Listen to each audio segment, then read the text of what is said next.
احنا هنخيب ولا ايه؟ انت هتعلي صوتك عشان ابوك قاعد؟ انا متعصبه منك، عايزني ابقى متعصبه ومعليش صوتي. ايوه برضه مهما حصل ما تعليش صوتك، انت فاهمه؟ سيب انت بقى الموضوع الاساسي وامسك لي في صوتي، صح؟ عاجبك كده يا عم ان هي بتعلي صوتها وانت قاعد؟ طيب استاذن انا يا جماعه بقى طالما ما حدش مقدر وجودي.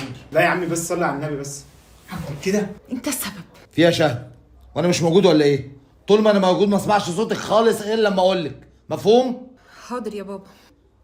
هو ايه اللي حصل يا ابني؟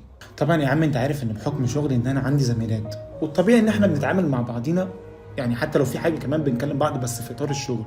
بس في مره اتكلمت انا وزميله ليا بره اطار الشغل. ينفع اتكلم يا بابا؟ اصبري يا بنتي لما جوزك يخلص كلام. كمل يا ابني. شهد عرفت وقتها وما انكرش ان انا غلطان، واعترفت بغلطي وصلحتها بالطريقه اللي تريحها وكأن الموضوع ما حصلش خالص. عندك العيب يا ابني. شهد تسكت؟ لا، انت فين ومع مين وليه وازاي وعشان ايه؟